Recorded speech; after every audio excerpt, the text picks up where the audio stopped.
if I get. I'm on my way to a brand new kit. Welcome back, eSIM Studios podcast, live stream episode number 214 on this Thursday afternoon, October 10th, 2024. I want to thank everybody for joining me today. We've got a couple of interesting stories here today, but first, before we get to those, I do want to remind everybody that if you do miss a story and or simply want to catch the replay, you can certainly do that on our home flagship platform, the eSIM Studios YouTube channel. And don't forget, we're also have all of these uploaded to the audio form, so you can get this in audio form on any podcast platform known to man. That's correct. We're on all podcast platforms. Apple Podcasts, Samsung Podcasts. We are on Spotify, iHeartRadio, music apps, Amazon Music, YouTube Music, all that. Simply search eSIM Studios wherever you get and or listen to your podcasts. Now, let's see. So yesterday we talked about the Chinese hackers, right? That basically not only took Verizon and AT&T and PlayStation networks offline, it looks like the Verizon network, at least for some people, was down again today. So I'm not sure if they had to shut it down real quick to upgrade it. I don't know how that works, upgrading systems, these carrier services, but I don't know if the Chinese hackers are behind this as well. The Verizon network outage today, so please be aware if you do have Verizon and you can't send a text or can't receive a call. You might be able to blame it on China. Who knows? What was the name of that hacking group? It was Salt Typhoon. You might be able to blame it on Salt Typhoon. Brian, good afternoon. Thank you for joining us today, sir. I brought that up because we have another vulnerability that was exposed today that we will get into. It involves over 64 chipsets, over 64 CPUs. So you're going to want to pay attention because it could include your device. You're going to want to know if your device is vulnerable to a 0-day attack. What is a zero? Is it 0 day or 0 click? Same thing. We'll discuss that here shortly. And what else we got? Oh yes, how could I forget? OnePlus 13 and Samsung news. So let's jump right in. Yesterday we discussed OnePlus might be pulling a fast one on us with Qualcomm hand in hand with OnePlus pulling a fast one on us. So we originally thought, we've been getting leaks over the past couple of weeks that OnePlus, we know, is getting ready to launch their device. So we've been getting leaks as far as their display. Should be very cool. It's going to be a flat display. However, it's going to be a quad curved flat display, if that makes any sense. So it'll basically be a flat display. I think you should be able to put glass screen protectors on there. Not entirely sure how this is going to work, but I think I understand what they're trying to do. So it'll be a quad curved flat display. So it'll essentially be flat. However, quad curved.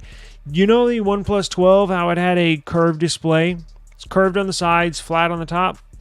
Well, this one's going to be flat all the way around. However, it's going to have nano curvature. So literally right where the screen meets the side of the phone, instead of being a complete flat, instead of being a sharp right angle, 90-degree angle, it's going to be slightly curved, ever so slightly, just where the screen meets the side.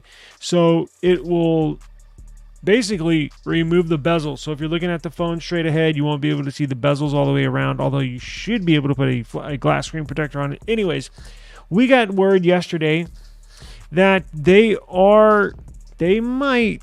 hit us with a tease, so we're not really going to know until this gets launched.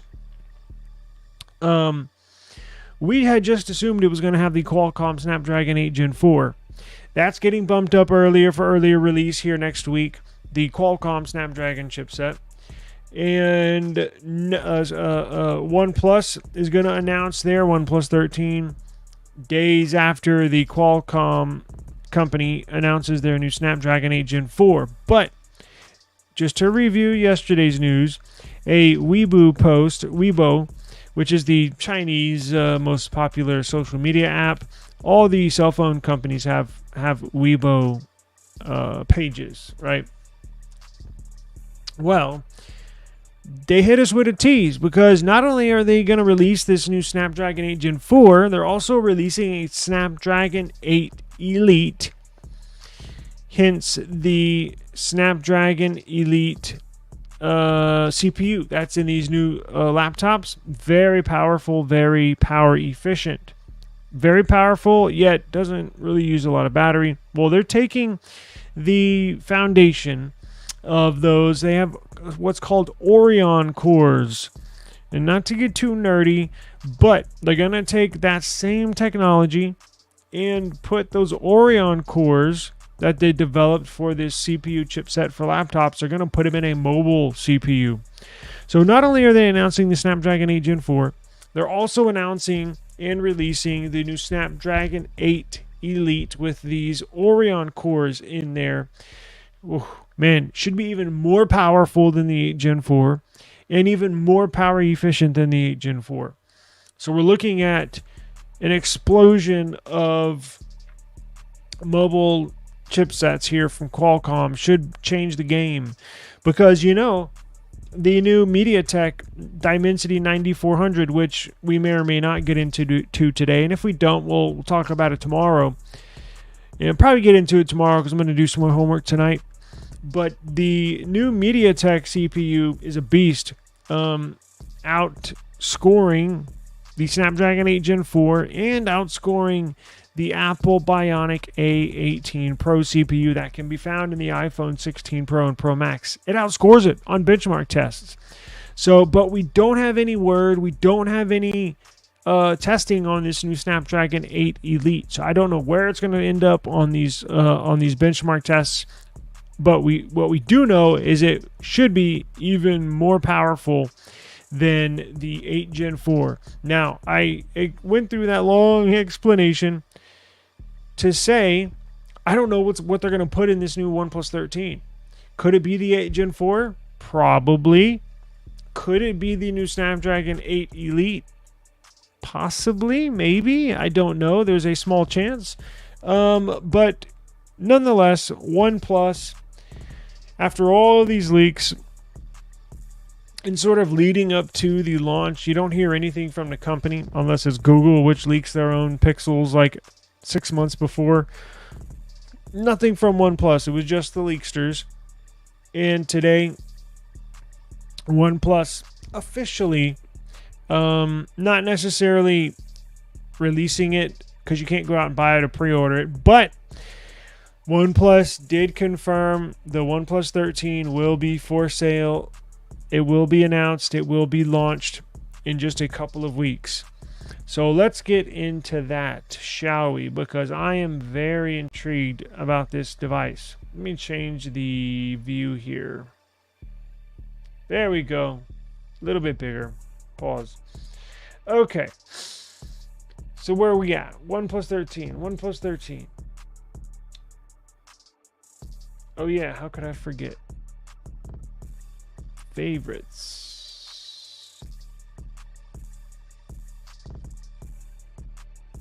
Okay. So, a OnePlus executive has confirmed the OnePlus 13 is on the way with the latest Snapdragon silicon. Now, timeout. Let me go back to my intro.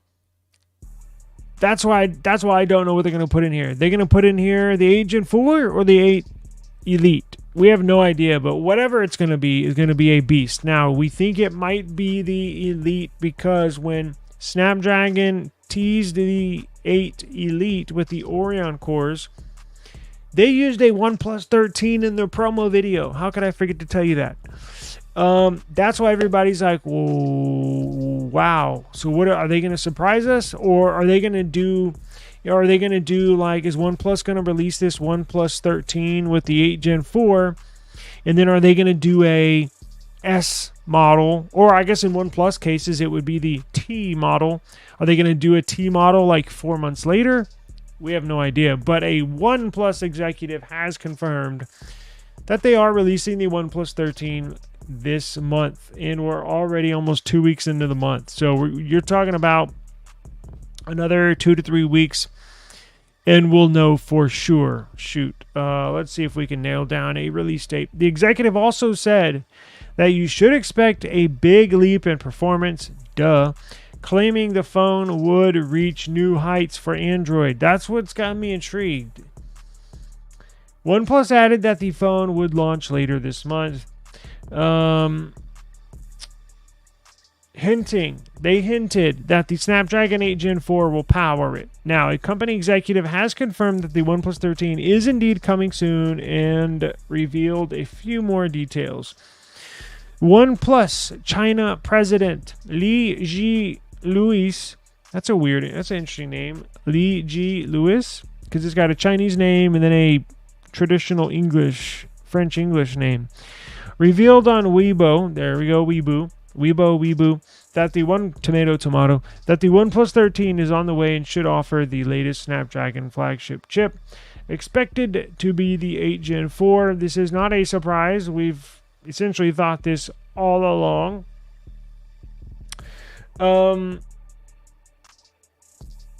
Let's see. Well, let's read his statement.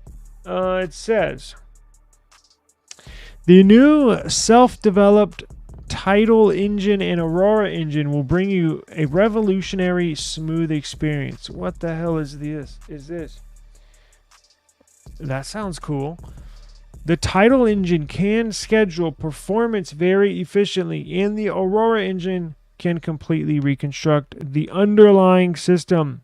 And the system animation is smooth and agile with the latest Snapdragon flagship.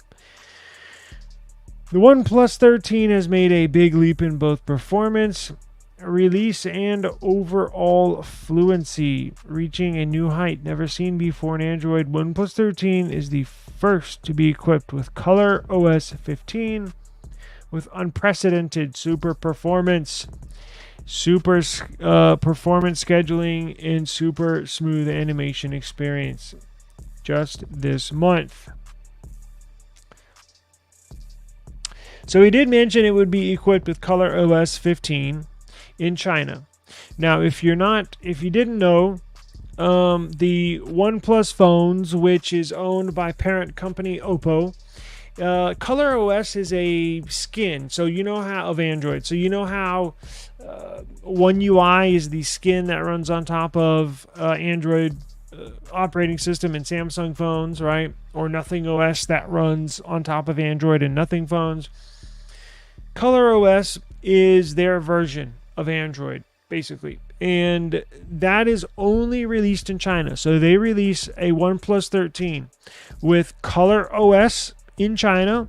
And then they release a OnePlus 13 with Oxygen OS here in the, well, I say United States, but in the rest of the world. So only Color OS in China and Oxygen OS in the remaining parts of the world.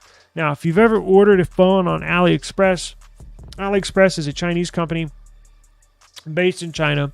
If you order a OnePlus 12 or upcoming OnePlus 13 on AliExpress, you would know it comes with Color OS. So just be aware of what you're ordering. Now, you can order, obviously, from OnePlus USA, and then that will come with Oxygen OS. Don't really worry about ordering the wrong one, unless you order from a Chinese company like AliExpress.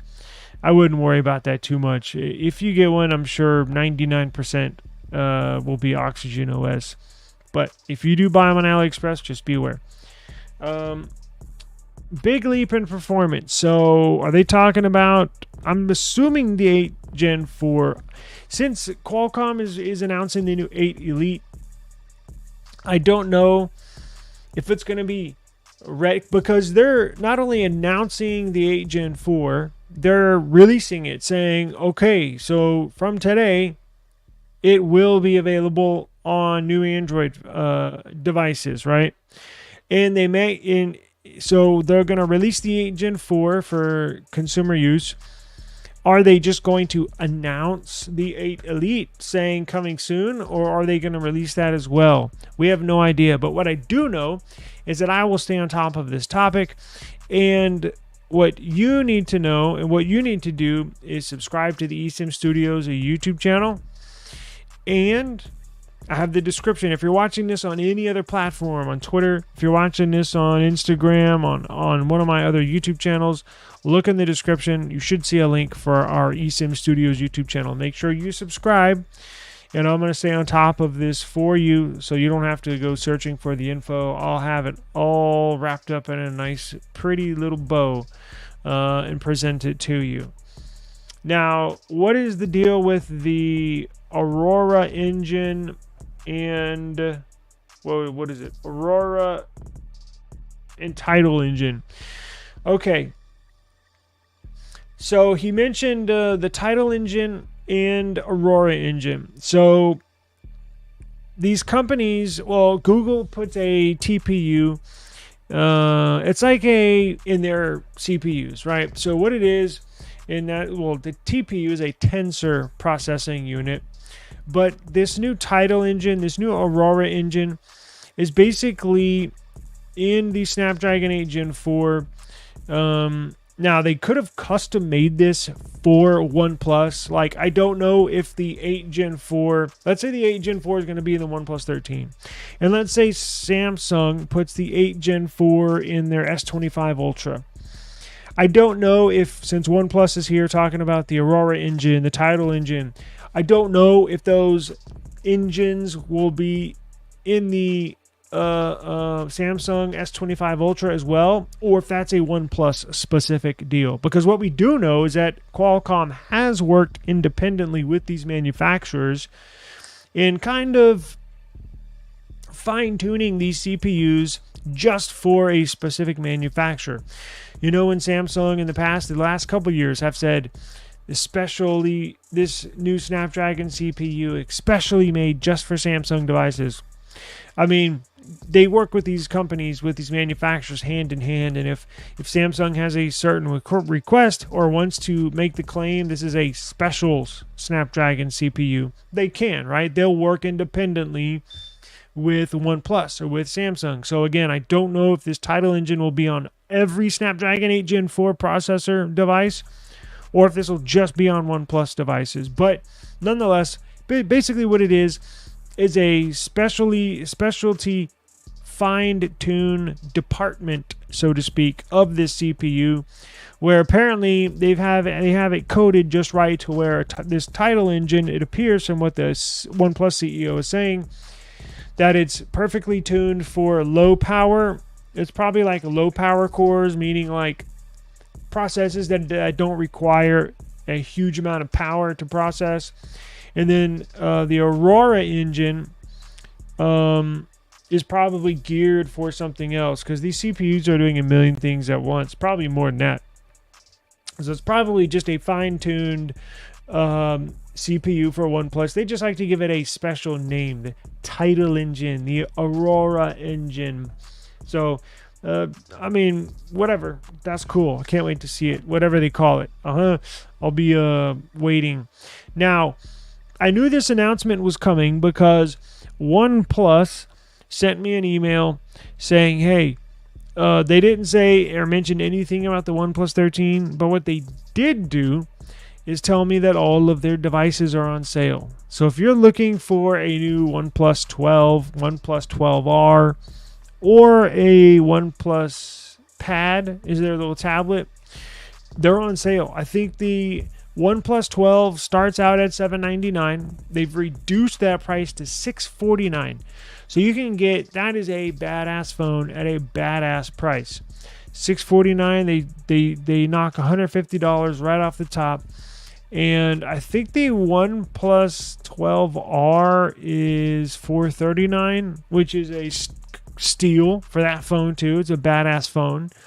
And the OnePlus Pad was like $349.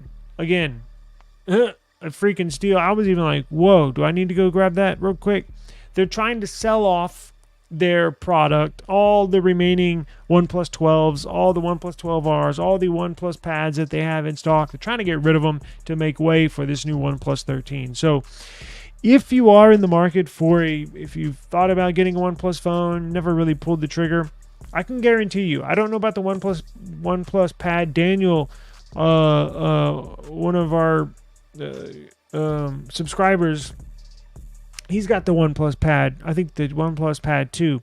Says it's a great tablet, and I'll take his word for it. I have used and owned the OnePlus 12 and 12R. I can promise you, you will love those phones. If you have not really pulled the trigger yet, or you haven't tried a OnePlus device, give it a try. If you can find one at a steal, and you may be even be able to find these devices even cheaper than that, right? If you even want to go lower, because those are at brand new prices, $649 and $439. That's brand new. You could probably find a OnePlus 12 for $500, a used one, a good used one on Swappa. You could probably find a OnePlus 12R for probably $350. Honestly, a good condition used one. And again, I believe you will like it. The operating systems are buttery smooth. Cameras are really, really good. In fact, they take better pictures than my S23 Ultra. I know that's hard for some Samsung users to believe, but that's the truth. The OnePlus really upgraded their cameras this year. So that's why I am so intrigued with this OnePlus 13. And we're going to get it. I want to see the CPU and use it. I want to test these cameras out again, see where they stand with iPhone and Samsung and Pixel. And can't wait. So OnePlus 13. It says there, real quick, it says there's no official launch date, but it should take place. It will take place after the Snapdragon Summit. The Snapdragon Summit, where they're going to announce and release the new 8 Gen 4, and I'm assuming they'll tease the new Snapdragon 8 Elite, is set for October 21st through the 23rd. That's traditionally held in Hawaii.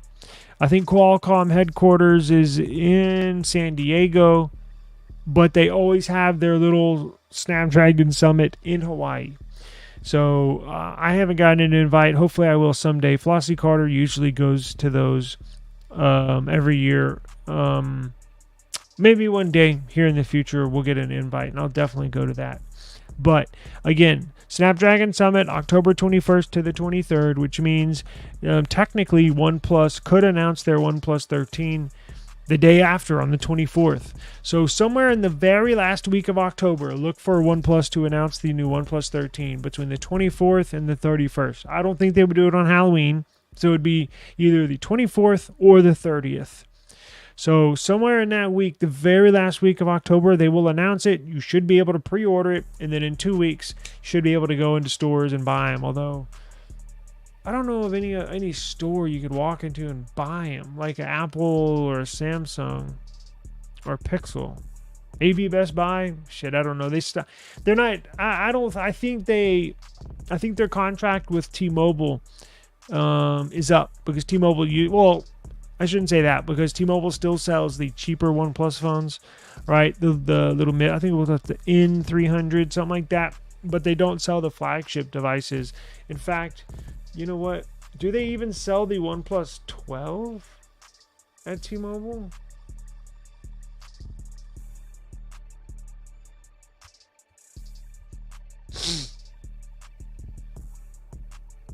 They do. I was just in T-Mobile the other day and I didn't see it. OnePlus 12 is a smartphone that T-Mobile offers. Are you sure?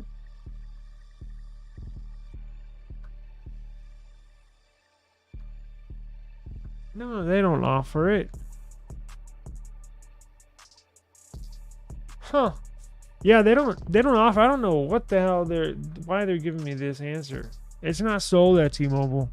I think they stopped with the OnePlus 11 was the last OnePlus device I saw in T-Mobile stores. But nonetheless, they offer really good trading deals. So if you do have a OnePlus 12 and you want to trade that in for a new OnePlus 13, OnePlus does have trade-in deals. But stay tuned to eSIM Studios. Subscribe to our channel, and I'll keep y'all up to date with everything when it comes to OnePlus.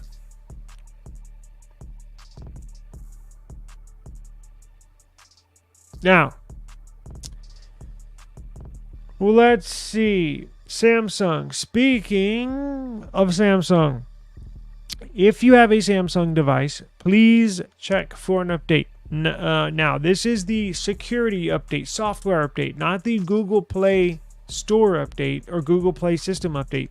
This is the software. Then you should get notified, but it was released today. They do have an incremental rollout. So if you do check your phone or you don't see a notification for an update, here's what you do. And we'll get into what this update entails. But what you do, go to settings, and then go to your settings app. Open your settings app. Look for that little search bar. I think it's the top right or top left.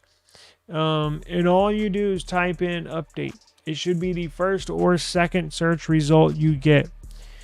Select system update, and then select the highlighted section again, and then check for update. If the check for update comes back, you're good.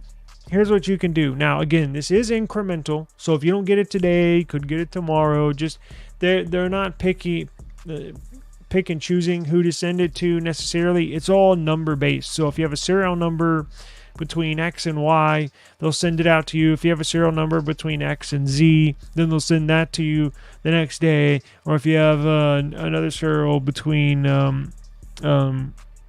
I don't know, U and V, they'll send it out the third day. So that's kind of how they do it, right? But this has worked for me in the past. If there is an update out that you know they've released, but you're not getting it, after you check for an update and it says you're all up to date, here's what you can do to try to initialize the update. So if you're on Wi-Fi, what you can do is you need to disconnect the network. So if you're on, I guess you would be on, right? Not many people update their phones on mobile data. So disconnect your Wi-Fi and disconnect your mobile data. Wait 10, 15 seconds. Reconnect your mobile data or reconnect Wi-Fi. Hit that check for update again. That has worked for me in the past. Disconnect from the network. Reconnect. Establishes a new connection with the Samsung update servers.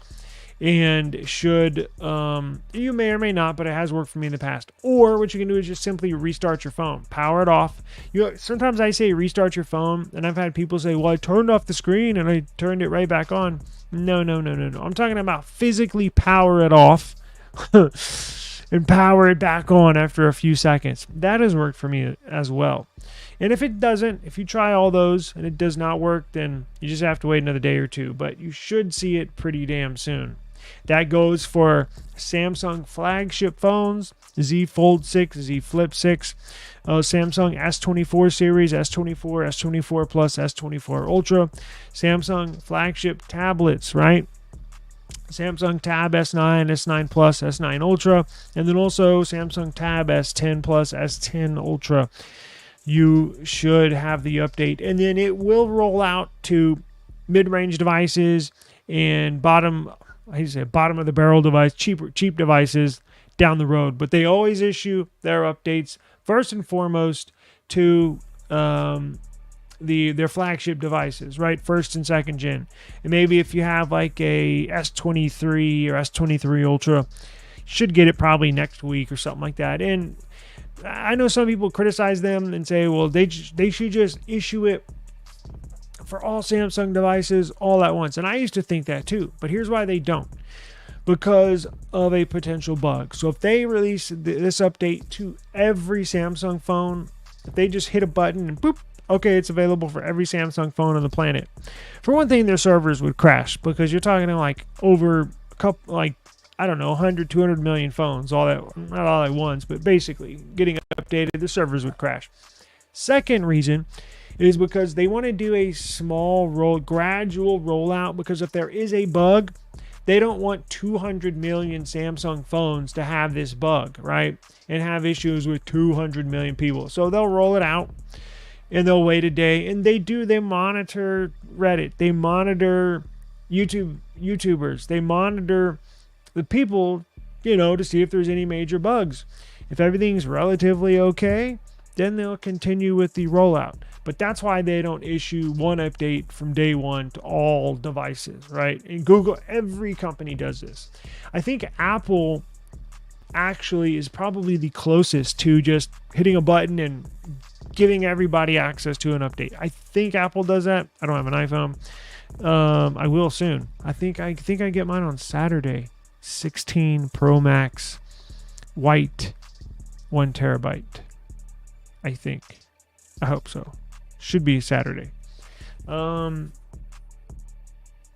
not Saturday, Monday, but we're gonna have fun nonetheless.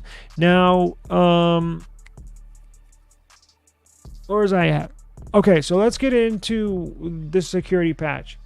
Samsung moderator recently stated users should expect a public beta? What the hell? Wait a second. We're not ready for that yet. So let's get into this security patch. So Samsung's October security update is arriving on AT&T and T-Mobile S24 Ultras in the US. So you can see already they specifically picked this model from these carriers to update. And again, they gradually roll it out, right? And you can criticize their rollout, right? Well, they need to do all S24s, not just the Ultras, or they need to do all carriers and the unlocked model, not just AT&T and T-Mobile. You can criticize that. I get it. But that's what it is. And again, you'll have it in the next day or two. So hold your horses. The update is around 400 megabytes and delivers several critical and very critical fixes from Samsung, along with some critical Google internal fixes, bug fixes as well. Now, getting into the beta. So they took a lot of criticism for this. They've been working on One UI 7 for a long time. And they recently said, was it last week? Or no, it was earlier this week, that the stable build of One UI 7 is not coming out until the S25 models, right? So the S25s are going to launch with One UI 7. So they're going to push it back and hold on to it. Now, there is news that Samsung users should expect a public beta for One UI 7. I was waiting for Samsung to announce a public beta. Now, betas are cool, right? Although you can run into some issues, but I was waiting for them to do this because why have they just been working on this for eternity, it seems like, in the background, privately? And so I was thinking, and I didn't mention that yesterday or the day before, why don't they push a beta to a small number of users, public beta?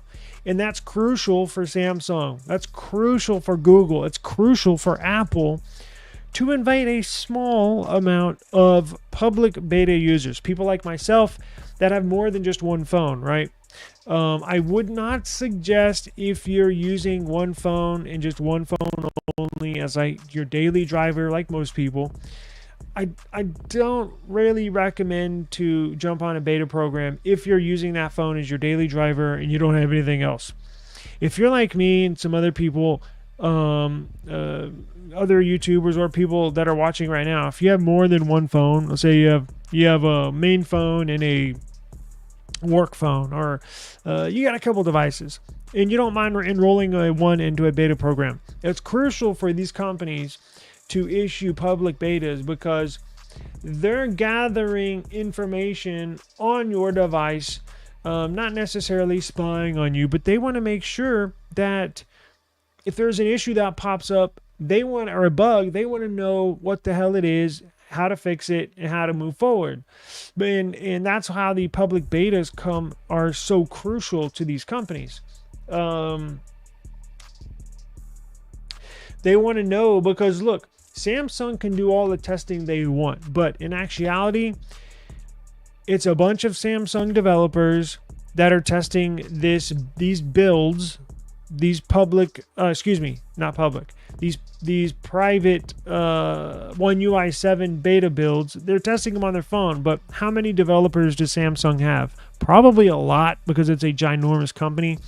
But think about Google, right? When they do theirs, Google probably has less developers in their Pixel department than Samsung does. And in actuality, Samsung might have 1,000 developers that are testing this beta build, or Google might have 600 developers that are testing the beta build. Well, why not release it to 6,000 people? Like, make this beta available to the public.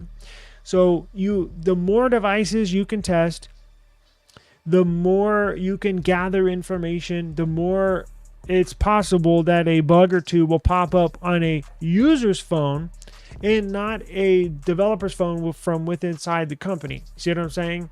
And I don't know why Samsung hasn't issued a public beta yet. It appears that they're not only thinking about it, but it looks like we should expect a public beta program for One UI 7. Now, it'll be for specific devices. It's not going to be for everybody. I can guarantee you it's not going to be for foldables. It might. I should take that back. It might. But it's not going to be for the S23 user. It's not going to be available for your Note 20 Ultra that you got in the drawer. Oh, wow, the beta's out. Let me grab that. I haven't turned it on in 2 years. They're not going to do that. It's going to be for when they release this public beta, it's going to be for basically S24 users. Possibly a foldable, the Flip 6, I think, or the Fold 6. I can't remember which one sold more. They'll probably do a build for a tablet users to try to get more information and see what other bugs pop up, because the issue is they've been working on it for so long. I think they have some issues, or some, not issues, but I think they have some bugs that they're basically having a hard time ironing out, getting rid of. That's why it's taking, there's no other explanation why it's taking so long for them to get this out. So that's the next best thing to do, is push out a public beta. But back to the monthly security patch. Let's see, S24 Ultra users on AT&T and T-Mobile, meaning not just you bought an unlocked phone, an unlocked S24 Ultra from Samsung, and you're using a T-Mobile SIM card in there. No. Or you bought an S24 Ultra from Samsung and now you're using your AT&T SIM card in there. Does not mean that. It means specifically, if you bought your S24 from T-Mobile, S24 Ultra from T-Mobile, then you would qualify. If you bought your S24 Ultra from AT&T, you would qualify. It has to be an AT&T branded S24 Ultra. It has to be a T-Mobile branded S24 Ultra. Which is cool, because they never used to do that. It used to be the complete opposite. Wait, is this the security patch? Damn it, my brain is still on the beta. So if pardon me. So if you have an AT&T S24 Ultra, the October security patch is available for you. Sorry. If you have a T-Mobile S24 Ultra, the October security patch is available for you. And it will roll out to unlocked models tomorrow or the next day. It will roll out to US cellular users over the weekend. It will roll out to Verizon S24 Ultra users probably on Sunday or Monday. Something like that. The new version, in the build ends in AXI1.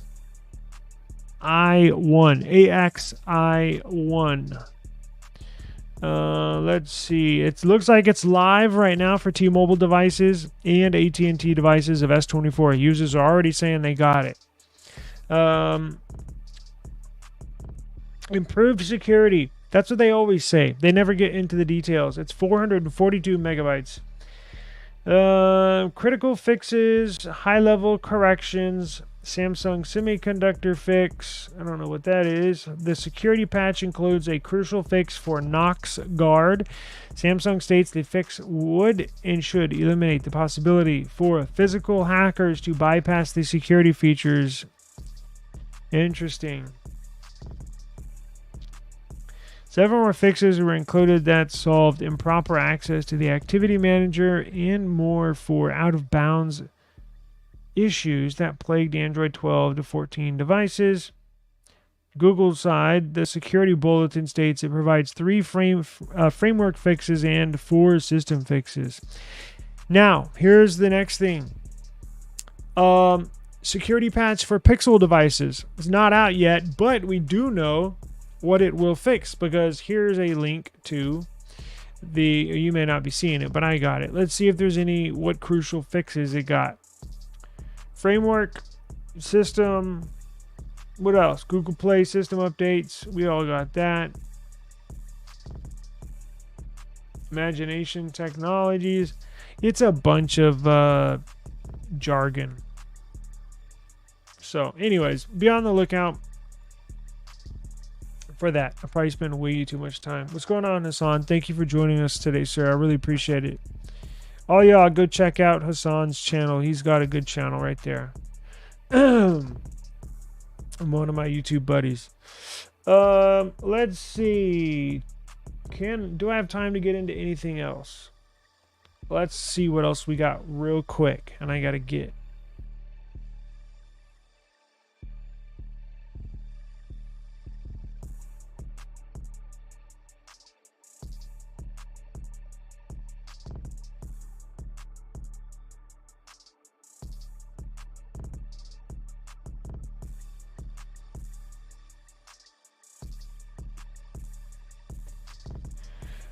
Real quick before we get out of here, I wanted to make you aware of this cool article. So I'm going to save. I have a Google versus the USA. As you know, they're going through an antitrust case right now.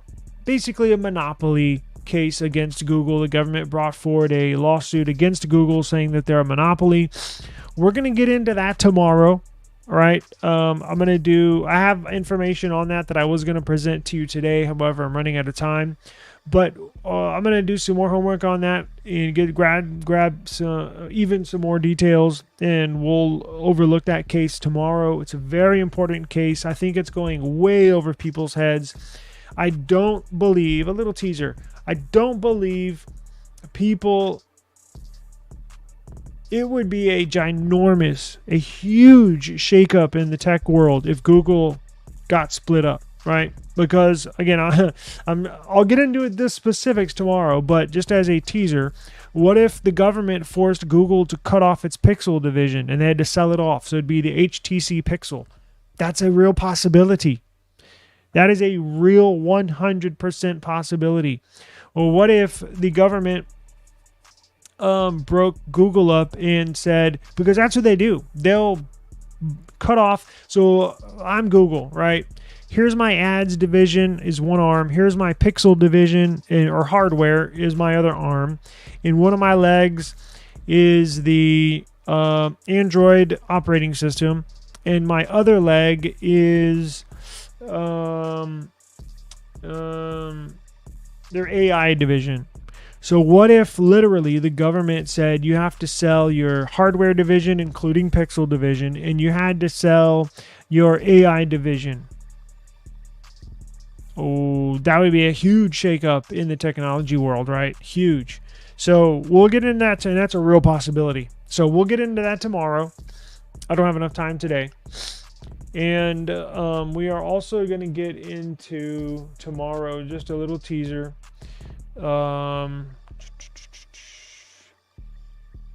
iPhone users and RCS messages.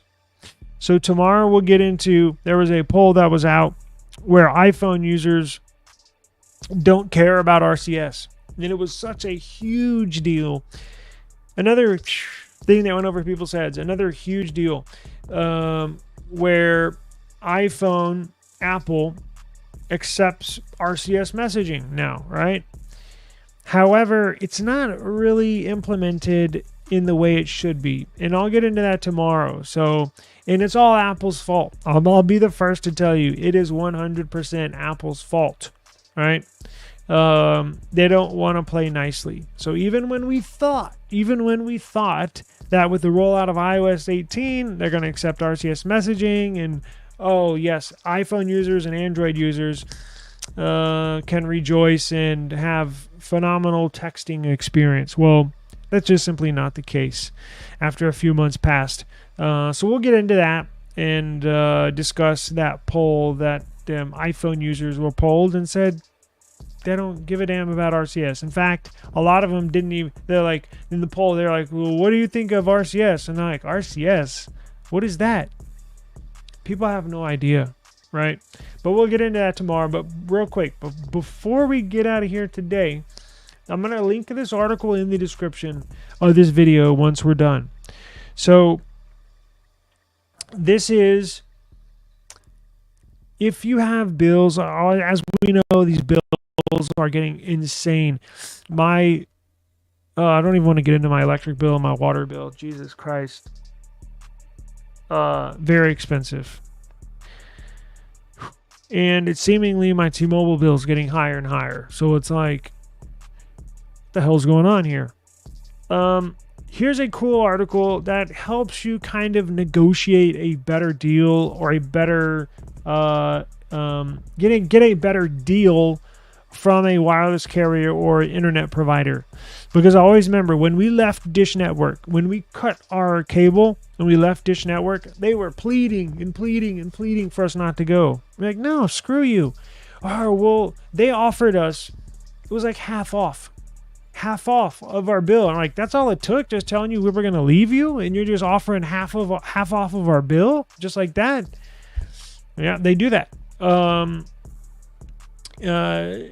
T-Mobile has been known to do that. Who's another company we left that they were begging for us? There was some other company, I can't remember. I'll probably remember it right after this is done. But another company, we said we're leaving. Oh no, don't leave, please, please. And they, same thing, offered a huge discount. So here's a cool little article. Again, I'll link this in the description. It's worth you checking out, because you can not only lower your internet bill for your home Wi-Fi or business, right? You can also lower your your wireless carrier bill. There's some neat little tricks in here that kind of guide you through what to do to lower your bill, basically. Now, one thing is, you can just threaten to leave flat out, but then they may call your bluff, right? I remember when we left AT&T, we were told them we were, this was years ago. Maybe it's different now, but we told them we were leaving, and they're like, okay. I'm like, that's it? Okay. Peace. They may call your bluff, but probably not. But here's some good tips on how to do that, because as I mentioned, it's not just me. It's not just you. Everybody's bills are just inflated. Again, my water bill, my light bill I paid yesterday. Jesus. Whew.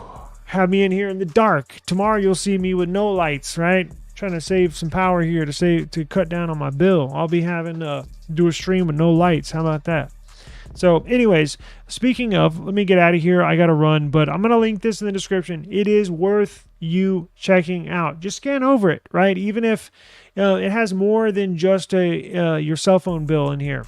It gives you tips on you can apply these tips to every single bill. Now, minus if there's only one power provider in your city, nothing you can do.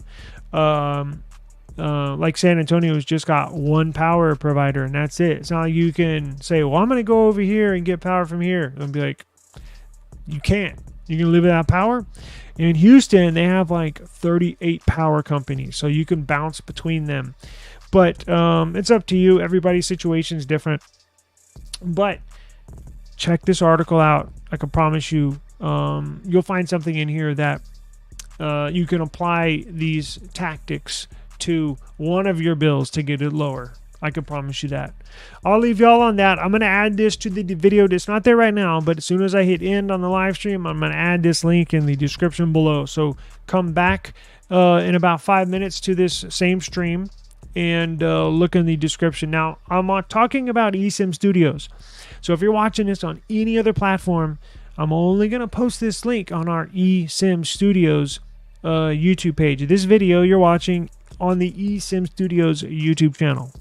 That's our home base. So subscribe to the channel, come back to the eSIM Studios YouTube channel in about 5 minutes and check this link out. I got to run. Appreciate you joining me today. Please stay safe, and I'll see y'all tomorrow. Peace.